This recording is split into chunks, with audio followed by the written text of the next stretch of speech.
Immortal Empires has just launched, and now you, the player, have the daunting choice of deciding which of the 80+ legendary lords you want to play for your next campaign. Or maybe this isn't your first run around, it's your 5th or 10th, who knows. In this new series, I want to help guide you through deciding which lord to choose by giving you a no-spoiler breakdown of each campaign divided by their faction or race. I'll go through each legendary lord, giving you a brief summary of their abilities and what their campaign plays like to help you decide which is the right one for you. I've organized these from the ones I enjoy the least to the ones I enjoy the most. And this is by no means a concrete fact. You might love one of them more than I do. I'm grading them off of my preference, so don't feel like choosing the first lord on this list is going to be a letdown or anything. And in this video today, we'll be covering the Wood Elves. You can quickly navigate to any character that interests you the most using the chapters in both the timeline and the description. And as always, guys, if you end up enjoying the content, please don't forget to like, comment, or subscribe. Help me defeat the greatest boss of all time, the YouTube algorithm. Let's get started here on the Wood Elf campaigns. Starting us off is Orion, one of the OG Wood Elf lords. And it's worth noting, there are 4 Wood Elf campaigns, and 2 of them came with the advent of the Wood Elf DLC that happened in Warhammer 1. And then the other 2 came as part of a DLC much into the development cycle of Warhammer 2. So they play very differently. So let's go over them right now. So starting with Orion here, we have a character that is focused mainly on cavalry. He's the God King of Athaloran and enables the unique Wild Hunt event, which is fun. Upkeep minus 15% for cavalry units, and then leadership plus 10 during forced battles. Looking at the character himself, he does also have some pretty nice abilities. Hawk's Talon is a nice bombardment ability. Hounds of Orion is a cool little vortex spell, very similar to the Hounds of Gehenna from the Lore of Metal, almost said Lore of Gold. Also, he basically shoots a ballista. His big old spear here, he launches at your foe and it does quite a bit of damage. And you could upgrade it here to do anti-large, which is quite nice. He starts with Frenzy and he's got 20% physical resistance, which is pretty sexy. Traits King of the Woods, which gives him passive ability Guardian when Ariel is embedded in the Lord's army. Remember, Ariel was added with the most recent DLC for the Wood Elves, giving them a very strong caster hero character. Charge bonus and weapon strength increased for Wild Riders and Great Stag Knights, which is really nice because Great Stag Knights are again one of the DLC units, but very, very strong nonetheless. Missile strength plus 5% for all armies faction wide, which is very nice. Not many characters have a trait that applies to the entire faction, which is pretty cool. Let's go into skills here. We'll go into, I was going to talk about some of these, but they're going to be better suited in a different portion of the video. So through this, we have pretty much the standard fare loadout for any Glade Lord. And that's kind of an interesting thing here. It does have Hounds of Orion, which makes it a little bit unique as a different point here, but then hit points, all the kind of standard stuff here into Deadly Onslaught. And then he gets Hawk's Talon, which we talked about, the bombardment, and then a bunch of bonuses to his range capabilities with Prey of Anathrama, which is a great ability to lock something down and have you burst down with the rest of your firing force. He does get 3 abilities at the top that will lock each other out. Howl of the Forest is going to give a area buff to melee attack at 35 meters. Sight Beyond Sight gives base missile damage plus 15%. Or Possessed by the Trickster God is going to increase melee defense by 10. So you choose this based off of how you're using Orion and how you're putting him through your fights and where you're placing him, really. If he's in a line with a bunch of soldiers that are fighting in close combat, you know, this is probably going to be better for you. Or if you're having in the back, helping out with all of the archers, well, this is probably going to be better for you. Just kind of base it off of how you play the game. Rain of Spines is going to help out with reload time reduction at 8% for the entire army, which is nice. And then Speed of the Hunter gives speed for Elven units. So that's a key distinction between Elven and Forest spirit units. So the Treekin, the Dryads, Tree Men, all of them would not apply to this, or would not get this bonus. Another thing kind of worth noting too is they have a lot of redline abilities, so it kind of makes focusing on specific units quite difficult unless you have a very, very specific unit you want to use. So if you're playing, say, the Sisters of Twilight, Wings of the Forest is a great ability because they give plenty of benefits to them. But when you're playing as Orion here, Striking Branches gives you a bunch of speed and charge bonuses to all the benefits that you already give to a lot of cav units already. For his special line, he gets Assyrian's Command that, again, upgrades to anti-large. This is going to help out with his Hawk's Talon. The Hunter's Gatherer is going to help out with military recruitment. Military building time and construction time reduced, and local recruitment. Eyes of the Forest gives stock during ambushes, and then Parts of the Bow here for spotting, and then Never Ending Hunt is going to reduce the cooldown on pretty much everything. One thing worth noting that all of the lords have is this special ambush stance and ambushing in general. So Obscuring Canopy is going to give missile strength 10% during ambushes for the Lord's army, and ambush success chance plus 20%. Plus Masterful Ambush, which has only a 10% movement range penalty versus the 25% to apply if you're in your standard lord. Also hidden until discovered or battle initiated, reduced chance of being detected. Typical kind of standard fare. But it's a nice way to move around. You can move around the battlefield the campaign map in this way easier than you can the normal ambush stance for pretty much everyone else, Skaven not included in this list. Another thing that he gets is his special quest items, which are actually quite nice. You know, the Horn of the Wild Hunt for charge bonus here, which is going to be nice. And the Spirit of the Wild gives control and missile strength to all armies faction-wide in all provinces, which is, again, very nice. Cloak of Aisha is going to help out with some damage resistance and some healing, which is a great item here. And then Spear of Kyrnos is going to give him, again, another really nice ranged ability here. A nice direct damage spell, and gives him magic attacks and missile strength. His items are great. And honestly, his skills are pretty solid. The character himself, not bad either. He has his offices, which all of the other characters will benefit from. Drycha's are a little bit different, but you basically place a lord into here, and that lord will get lord-only buffs and local region buffs. This is not like the Vampire Coast, where it gives faction-wide buffs. So just be mindful of that. And when the Wild Hunt triggers, certain lords will disappear. This lord will join the Wild Hunt, during which the strength of all office effects will be doubled. So kind of just important to note those things. Example here, income from raising settlements plus 15%. So let's talk now. I guess we'll go to technology here really quick, because all the lords will benefit from technology like this, except for Drycha. Again, her technology tree will be the same in the circle around here, but these central portions are a little bit different. Honestly, the technology tree focus on this, and again, this is not a guide, but this is huge because you gain plus 5 additional forest health for raising heathlands, and that's kind of a big focal point of all of the Wood Elf campaigns. You are trying to increase these forest healths of all of your respective forests across the map, and they are everywhere, as you can see. And that's how these deep roots work. You pretty much press this button, and 10 turns in, after 10 turns, you can jump to any one of these locations. And as you progress the Oak of Ages up its progression here, you'll get abilities, you'll get quests to confederate a lot of other factions, allowing you to become this massive Wood Elf unified faction, which is really, really, really cool. That is really a nice thing that all the Wood Elf campaigns benefit from, not just Orion. And there's a reason this is a longer analysis, is because I'm touching on some overall Wood Elf mechanics right now. And it's a really cool thing because once you do this little Ritual of Rebirth, a lot of cool stuff happens, not to spoil it. So I will not go into that, but it does involve some cool stuff. So looking at this from Orion's perspective, it's actually not a very fun campaign. And a big trap that a lot of people will fall into playing as either Orion or Durthu is just spending a lot of time at the Oak of Ages. You want to spend a lot of more time doing your deep roots and jumping to different locations to confederate those locations. Orion's camp is a really good example. You'll get access to confederating them in the very first portion of your campaign.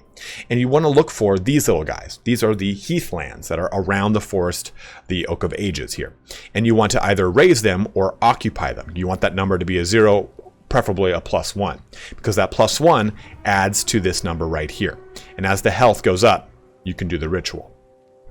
So this requires 500 forest health, which is quite a bit, whereas all the other ones don't require as much. As you can see, this one's only 100 for Heart of the Jungle. So this reinforces my point that staying in the Oak of Ages is what can actually tar pit you in this campaign. And Orion's campaign is really, really hard because Quenelle, your first little thing, your first heathland, occupying it to increase your growth is not going to really help because it's an adjacent building only. It'll say, hey, it gives 20 growth to all adjacent provinces. Well, your province that benefits from that growth is over here, so it's not going to get that growth. On top of it, you start with 0 growth in your home province, which just simply has this ability. So you can't even build your growth building here for quite a few turns. Orion's campaign is really, really, really slow. And on top of it, if you get attacked at the Oak of Ages, you'll have these little invasions. It takes a long time to move through this, so you have to use world routes. So basically this campaign is marred by a lot of just kind of slowness and a lot of being jammed up, because you've got the Fey Enchantress right here, you've got Grom the Paunch right here, and Paderborn itself is already kind of aggressive towards you. So you just kind of have a lot of really not so fun things, and it takes a long time for you to really get going in this campaign because you need to start jumping across the map using the deep routes.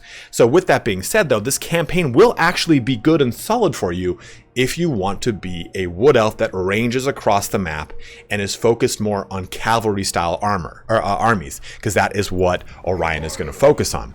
Durthu is going to focus more on tree spirits, and he's going to have the same play style as Orion as far as moving away from the Oak of Ages as fast as possible. So let's move over now into Durthu. And this is again, very similar campaign to Orion. So let's take a look at the belovedly named Optimus Pine and how he kind of contributes to the faction Argolin. And he has the Elder capability. Hero recruitment cost minus 50% for Branch Wraith, and melee attack plus 10 during forest battles. I will say Branch Wraiths are quite nice because they have this ability Blessing of the Ancients, which allows them to have just a rapid power recharge as long as they are in forests. But let's take a look at Durthu himself, who has some pretty cool abilities. Eldest of Ancients, all units in Durthu's army are immune to all attrition, so you can, one of the big ways that people used to play this character before was just range across the map and go and destroy everything, just raze it to the ground. Weapon strength plus 5 for all armies faction wide, charge bonus plus 10 for Dryads, Shriekin, and Treeman spirits, as well as upkeep minus 30% for all forest spirit units, which is quite nice. Going to his skills, he gets a lot of the same stuff that we saw from Orion, and that's going to be part of it's a lot of the same thing across the board, right? So all the same yellow and red line. But when we see he actually is a caster though, and benefits from the lore of beasts, which is pretty cool here. Great way to kind of stack up a lot of bonuses on him. Now, a lot of people too would have used to focus on this Wonders of the Forest, because the Wood Elves do have a very special skill here. It gives you income from post-battle loot, which is nice, income from raising settlements, and income from raiding. So you get all those pulled into one skill, which is very nice here. Now, moving into his top line, he gets Skewering Branches to increase the the weapon damage and AP damage of tree kin and dryad units. Skin of the Woods is going to give a ward save for tree kin units as well, which is very nice. Rain of Spines is that reload reduction one. Speed of the Hunter is the speed one for elven units. But then the same 3 lockout abilities that we saw in Orion. And for his special abilities, we have, actually let me look at his actual abilities right now. He has Lamentation of Despairs, which basically shoots a magic missile that does some pretty cool damage. He also has Expert Charge Defense and Blessing of the Ancients, that same one that does the power recharge here, that 20% physical resistance, and also gets Frenzy. So he does have quite a few abilities, but there gets even more as we jump into stuff like his quest items. So Ancient Enmity is going to reduce the cooldown on Lamentation of Despairs and plus 8 leadership when sieging. Bow Warden is going to help out with 10% physical resistance during forest battles for the Lord's army, and melee defense when defending. Ward Bark here, fire resistance armor for all of your Dryad, Treekin, and Treeman units. You're going to see this also in Drycha through our technology. Rage of Kurnos, which is going to reduce the cost for both Wyson's Wild Form and Pan's Impenetrable Pelt, which are 2 great spells to be using and stacking with Durthu himself. Oaken Hearts is going to have Vigor Loss Reduction and Leadership increases, and then Awaken the Woods is going to enable an Awakened Forest attrition enemy armies in region. Now for his quest item, he gets the Sword of Daith, which has a really cool activatable, which will do damage in a 35-meter radius around him for 17 seconds and forth at 35 meters. Also reduces the armor, so this allows him to really do a ton of damage and get into the thick of the melee and just reduce everything. I personally find Durthu to be a more exciting and fun lord than Orion, who is very passive as far as his combat capabilities go. Orion does get really strong if you really buff up his ranged attacks, but I like the fact that Durthu can wade into the combat and just lay into things and use Sword of Daith to reduce everyone's armor and do damage to them at the same time. A very fun lord to really take advantage of. When you're looking at his offices, again, these are going to be very different.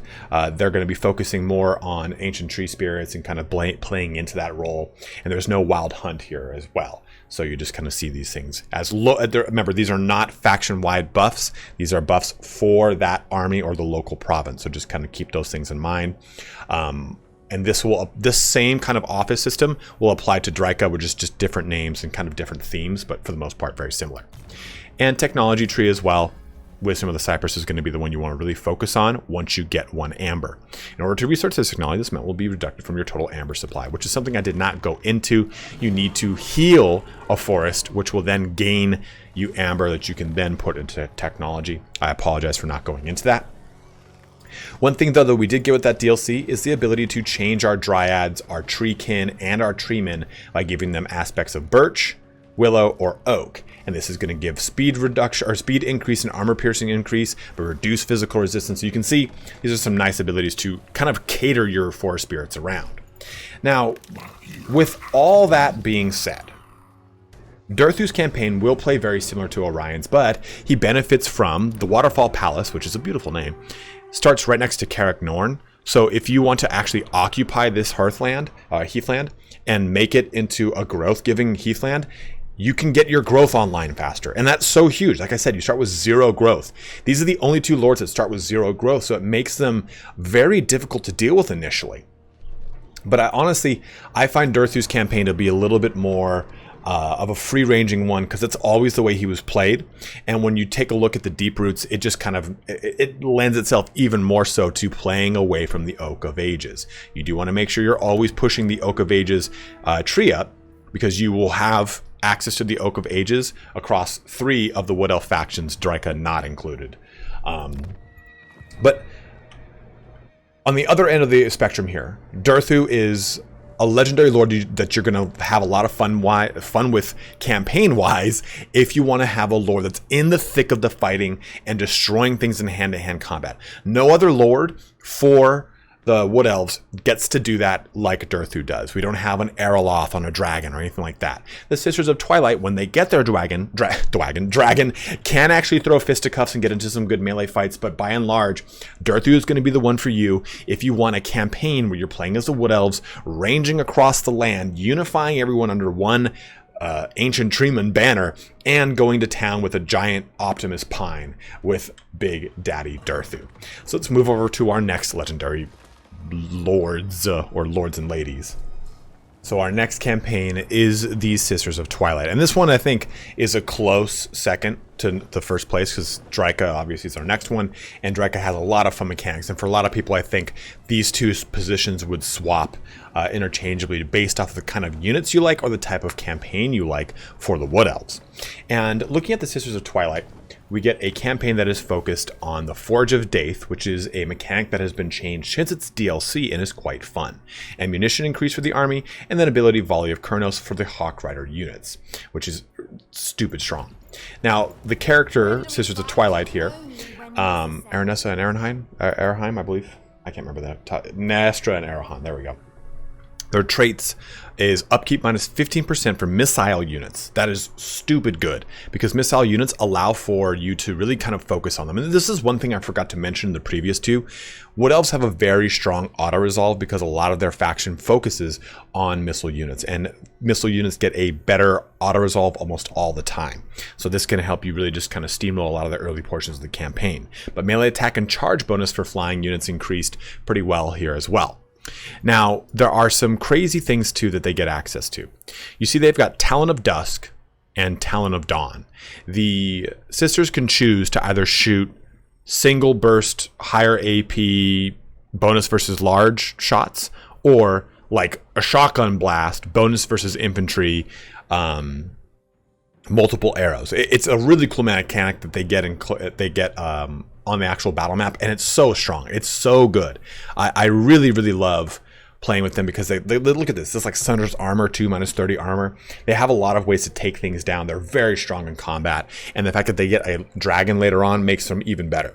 Gwendolor's Vantage here is an augment that's going to help out with AP, missile damage, and reload skill within a 70-meter range. No enemy presence in ability range, so you have to kind of stay pretty far away. And they can fire whilst moving, so being on a dragon is not going to matter for them. They're still going to be able to hit things. And you can see, obviously, they're not the best melee combatants. They still have 70 melee attack, but 40 melee defense. Not as much armor here. Pretty good speed because they're on a Great Eagle right now. But they have great missile strength here. That does, this is saying bonus versus infantry. I think that's giving the Talon of Dusk passive ability. I'm not sure how that factors into just this profile right there. But looking at their skills, everything again, for the most part, pretty much the same when we look at these bottom two. And then the yellow line is going to be focused a lot on a lot of buffs into a lot of things that you would imagine, because it's just a little yellow line, and they also get the Prey of Anathrama. But looking at their very tippy top, they get Challenge to Daith, Daith's Favor plus 33% chance to earn additional Daith's Favor after battles, which will go into that. And the rest is standard fare here, right? They also get Inseverable as their unique line, wound recovery time and ward save increase. They get Queen's Emissary to help out with diplomatic relations across all the elf factions, and then growth and control in the local province. By the time you get this, it won't be as crucial because, you know, at rank 12, you're probably going to be ranging pretty far and wide, so the growth plus 20 is not as huge, but the diplomatic relations is always nice. Nyastra's Vigilance here is going to help out with campaign range movement, casualty replenishment rate plus 10%, and passive ability Guardian. So this is going to give 15% physical resistance in 35-meter radius to all lords and heroes. So unit is a lord or a hero, they'll get that 15% physical resistance, which is quite nice here. Arahan's Reckoning is going to help out gain +1 additional forest health for winning battles in magical forests or their heathlands, which you can stack this with a technology I'll show you in just a second. Ambush success chance, income from post-battle, and income from raising, which you can again stack with these two technologies, right? There you go, right there. The Master of Ares is going to give physical resistance 10% for flying units, upkeep reduced for flying units, Vanguard deployment for Great Eagles and Forest Dragons, and then Vanguard deployment for the actual sisters themselves. Stack that up here with Wings of the Forest. You're going to be having some very nice flying units. Otherworldly of Spirit here is going to help out with your Volley of Kuranos for the whole army, and a number of uses +1 for all Dragon Breath attacks, and Warp Save 5% for the army, which is great because that's kind of how the Wood Elves are. They're very glass cannon-y, and this really kind of gives them a little bit more staying power. Looking at that technology I was talking about, you get this one. So you can stack that with her with their current one, +1 additional forest health for winning battles in magical forests or their heathlands. So just a lot of ways you can stack up a lot of stuff here. One thing to note too, I thought that all the offices were the same. They're not. I'm dumb. So the Court of the Mage Queen is different here. So we get the Queen's Champion, movement range, income, the Dark Weaver and High Weaver, which is either going to be dark or high magic focused, spell number of uses +2, stuff like that. You can see all these things right here. And wins the magic reserve +1 per turn, all armies faction wide. Just kind of showing these off really quick. So it just depends on what you want to focus on, right? Beastbinder of Kurnos, you're going to get base weapon damage when mounted on an Elven Steed, Great Stag, Unicorn, or Great Eagle. Spell number of uses, Transformation of Cadon, so you see the actual lore of magic that it applies to too. So you have all these abilities and differences with the office because it's focusing more on the actual casting characters here. So, one thing I didn't look at are the quest items here. We got Sithanhar, which is their forest dragon they get at rank 12 as part of a quest, and we get the Forge of Daith, which has been reimagined. So you can choose to make one of 4 items, or I'm sorry, you can make all 4 of these items, but you choose either a dragon, eagle, twilight, or dreaming for them. So Dreaming, for example, is going to give upkeep reductions, snipe, stock, and then the ability Dreaming Cloak, which is a ability to summon Way Watchers. At rank 1, it only summons Glade Guard. Twilight, though, on the other hand, is going to give bonuses to the whole army, recruitment cost, vigor loss reduction. Twilight Horn, again, same thing. You've got Twilight Spear, which helps out with melee attack and missile strength for the whole army. Twilight Helm gives you a passive ability to help out with physical resistance. So it just kind of depends on what you want to do. And what I find really cool about this is I can say, hey, you know what? It's the early portion of the game. I'm going to go hard on Twilight and buff up my whole army. I get recruitment cost reductions, all sorts of things that I can really benefit from. Or it's later in the game and I really want to go hard in the paint on just making my character really strong in combat. Well, this is what I can do here. And you, at any point, you can just simply reforge them by saying, okay, you know what, the spear, let's go ahead and reforge that. And then I can go ahead and choose a different weapon. So it's just a really cool way to allow you to have a lot of dynamic, really strong items on your character that you personally are giving a bunch of attention to. Then you have these specific blessings too, which give you stuff like flaming attacks for all elf units and Val's Hammer during siege battles for 5 turns. A great way to kind of give you a little boost of damage for all your characters. So I think this is so huge. It makes this character so much more fun and different and dynamic than the rest of the lords we talked about so far. And she starts over here in the Witchwood, so she doesn't really have to deal with all the intrigue and bullshit in the Oak of Ages, which is great. You can stay over here in the Witchwood if you want, but you can also go ahead and do the Deep Roots. You have more kind of campaign freedom. And the Witchwood too, you can spend a lot of time here just boosting the Witchwood because it only needs to get 100 forced health before you start that rebirth. So I really love the Sisters of Twilight because they are really strong because they give bonuses to units that you weren't typically using with the Wood Elves until this DLC came out. They just felt really lackluster. They give upkeep and damage and defense and all this stuff to these flying units to make them really great. Another big thing that they benefit from, both her and Drycha, they start with 1 growth. Also, they start with, or this character starts with the growth building. So you already out the gate can go, okay, press this button, and then I'm going to press this button. Cool. Now I've got a disgusting amount of income coming in from this. I'm already upgrading up to the next tier, to tier 3, and I've got a growth building solidified. I could jump up to these locations and either completely raise them to the ground, or I could just simply convert them and make them increase my growth to further make the Witchwood grow in size and speed, because they're all adjacent provinces. So I just think by virtue of this campaign itself, it is just so much more fun. It's so much less landlocky. I don't feel so drawn into doing so many things there. And any kind of invasions that happen at the Witchwood, everything is pinched into these 3 little like canals here. That's not the term it's not the term you use, but it's the term I'm sticking with. And all you really need to do is make a defensive building here, and you can pretty much repel, where it is, these are defensive buildings, you can pretty much repel almost any invasion. So dealing with the forest invasions is way easier in the Witchwood than it is the Oak of Ages, because moving around the Oak of Ages, this is all difficult terrain. So it takes forever to actually use or move around unless you're doing the world routes.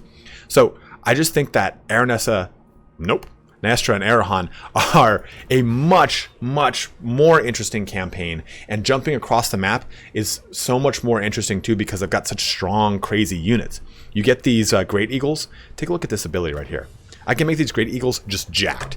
AP, physical resistance, and then I get a line of sight over all magical forest regions, which will enable me to get a lot of non-aggression packs that I can negotiate for better money, and I can do trade packs or trade deals, which you can do on any of the other factions, but the fact that I start with Great Eagles and I can burst into Great Eagles and make them even better just makes this that much more enjoyable of a research.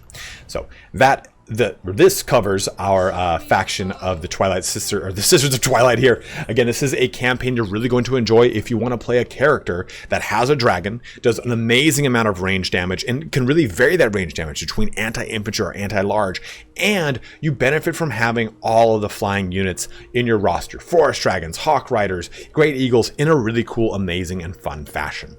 Also, again, the Forge of Death is just something that you really can't discredit. It is so cool. It has been changed since its early inception and is way, way, way, way better. So if that's what the kind of campaign you're after, you are going to very much enjoy the Sisters of Twilight. Okay, the best campaign for the Wood Elves is Drycha, which is surprising considering that she's not really necessarily a Wood Elf. But nonetheless, This campaign, I had completely forgotten how badass it is. This is the FLC character that accompanied the DLC for the Sisters of Twilight. And she has so many cool mechanics. Let's take a look. She even plays entirely different. So taking a look at her, she's got the Dryad of, I don't know, Dyspathy. And with that, her diplomatic relations are reduced and her upkeep is increased for all Wood Elf units. She starts with 1 Amber, and that's stupid strong. I'm going to show you why. Upkeep reduction for Dryad, Treekin, and Treeman units, because that is going to be her focus. Now, all Elf units are glamored. And what that means is their leadership is increased, but their melee attack and reload skill is reduced, and they're considered expendable. So these things make it so that your Elf units are not as good, not as strong, but you have really, really, really jacked Treekin units. So let's have some fun talking about those. Looking into her, she is a branch wraith, quite a strong one at that. She's not going to be an amazing combatant. She's a caster first and foremost, but she has an ability called Roused to Wrath, which allows her to just simply summon a unit of Dryads. This is quite strong, and it gets even better. In addition to that, she'll also gets Fanatical Resolve, which is going to increase, boom, to base weapon damage 20%, melee attack plus 20, effect range 35 meters, affects allies in range, hit points less than 25%. So this allows her units to really get strong, really get strong as they fight through into things. And Blessing of the Ancient, again, that one we talked about that's going to increase that power reserve. She gets Frenzy, which is cool and all. But traits, Briar Maven of Woe, control -5 for local enemy, that's cool, but melee attack for Dryads and weapon strength plus 10% for Dryad units, and then ability Rouse to Wrath, which we took a look at. Looking at her skills, things are again pretty much the same as you would imagine. She is a Lore of Shadows caster, which is quite nice because these are really good abilities. Pit of Shades, Alchemy Mind Razor, all that fun action, down to Arcane Conduit, which is always a lovely time. But her top line, she gets Skewering Branch, which is even better than it was on Durthu for the Treekin and Dryad bonuses here. Skin of the Woods, that ward save one we talked about. But she also gets this one called Dark Heart, which is going to give AP, speed, and charge bonus to all the units that she can summon. And I'll show those off in just a second here. Then Scent of Blood, she only gets access to Scent of Blood, but this gives passive Frenzy to those same units and recruitment costs reduced for those units as well at rank 14. For her special line, she gets Nature's Vengeance, which is going to give Rouse Wrath ability, gains increased range, and the Summon Dryads no longer degrade. So they're just on the map until you're done with that fight. Otherwise, they just degrade and they'll disappear over time. Charge bonus increase for all of your Tree Spirits. Roots of Woe is going to give you Pageant of Shrikes, which is a reload skill and range reduction for range units, basically. Also greatly depletes ammunition. Weapon strength increase for her and charge bonus increase for her, but she gets Indoctrinator, which is going to help out with... so it reduces the winds and magic costs for Melkoth's Misfying Miasma, but it changes Glamored to Insidious Glamour, removing the penalties for elf units and just making it so they have a leadership bonus, which is sick. Shifting Woods here, Befuddlement of Mischiefs, cannot move, so it locks someone down for 11 seconds here. Ambush Success Chance causes terror for the entire army when ambushing in forests. The Natural Order here unlocks Branch Wraith recruitment and rank and cost reduction. And then lastly, Mantra of the Fallen. Enemy leadership reduced and your leadership increased for your Tree Spirits. Rouse to Wrath now gains an additional charge and infinite range. So you can just put it wherever the hell you want and you get 3 uses of it. Like, that is spicy. I absolutely love it. The only thing I don't like is Ancient Bark applies to Treekin and Treeman units, then Piercing Thorns applies to your Eternal Guard and Dryad units, which, I mean, aren't bad. You'd probably want Eternal Guard in your army, but just keep that in mind when you're trying to benefit your Spirit Bros. That's how you're going to do it. You want both those abilities. Her quest item is the Fang of Talroth. Attack causes the Dampen effect, reducing magical resistance. Winds of Magic reduced for Occam's Mind Razor. The passive ability Fangs of Talroth, which helps out with increasing cooldowns, enables completion of the quest chain to free the imprisoned legendary hero Sodil. Can't stress that enough. He is a sweet legendary hero. Rather than getting Ariel like everyone else gets, she gets Sodil, and this character is awesome. Muster of Malevolence here, so does damage in a radius around him. Is radius around him? Radius around the target, affected enemy. So a target around the radius, around the actual enemy. but also reduces their vigor. He gets Wyson's Wild Form, Power of Darkness here, Word of Pain. So a really cool kind of lore of dark magic that he's taking advantage of, mixed in with lore of beasts. He's just a really, really, really cool character. Spiteful Conjuration, Howl of the Forest here, melee attack bonus, 35 meter radius around him. He does a persistent amount of damage around him. He's just a really, really, really badass character to have. And I really like it because taking a look at Drycha, she gets to recruit wild spirits. Remember I was saying that she gets all these benefits, these characters or these units? Well, giant wolves are in this, and those are pretty good wolf units. 48 unit size with a good 42 weapon strength. Cave bats, they're fun. But feral manticore, cool. She gets great hawks. Then she gets giant spiders, but check this bad boy out. Feral bears. Bears in which they are feral, giving him 73 weapon strength and bonus versus large. It's a great way to fight any large creatures around you that aren't going to be just simply your Eternal Guard. So great way there. And also the color scheme on this faction is sick. It is so good looking. You get all these cool forest spirits to start off with. But look at this technology.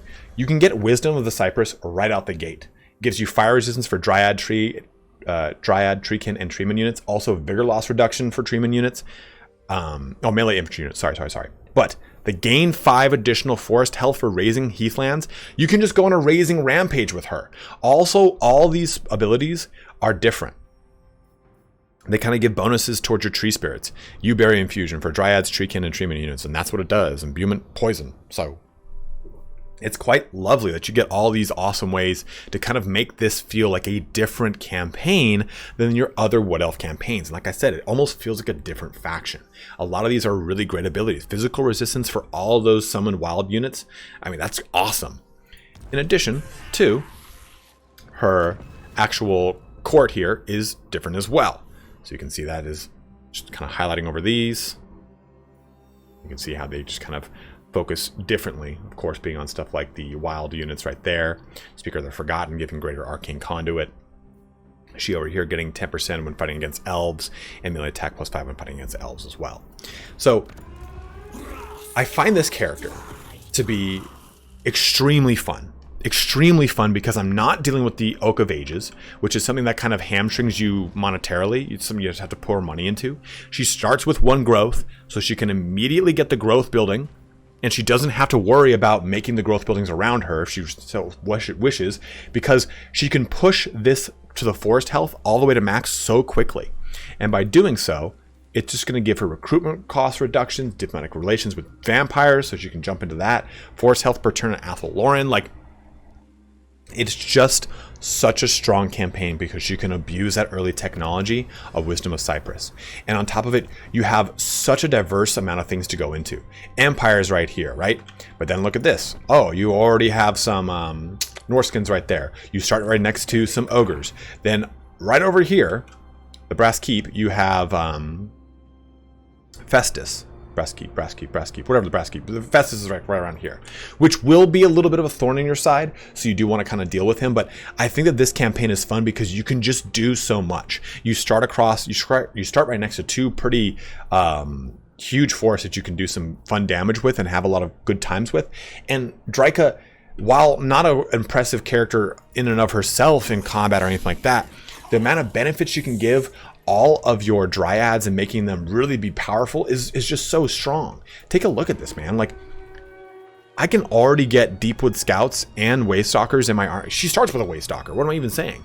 Just, you get so many fun tools at your disposal. Zotes, and then access to Malevolent Branch Wraiths and stuff like that right on turn 1. I mean, it's just such a fun campaign with so many things at your disposal and so many directions you can go. That's one thing I really enjoy, is that yes, you can jump to any deep route you want with any of the Wood Elf factions, but I feel like Drycha plays like an entirely different Wood Elf faction. So if you want a different Wood Elf experience than the typical standard 3, this is definitely going to be the one for you.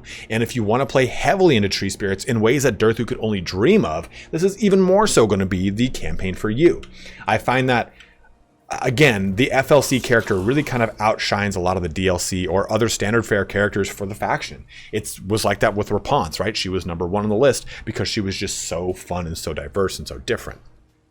So this concludes our video here for the Wood Elves, and go ahead and let me know in the comment section below. Do you find that playing maybe Durthu in a very specific fashion makes him a much better faction to play as? Let it be known. Do you have a different way to approach Orion that I didn't mention and you really want to go into? Let it be known. This way people have a good idea of how to play these campaigns that are different than my opinion, so they can get a good feel for how or what they want to play in their next Wood Elf campaign. As always, guys, thank you so much for watching here. My next one, I'm not sure which one it will be. Go ahead and let me know in the comment section below if you have one you want to see.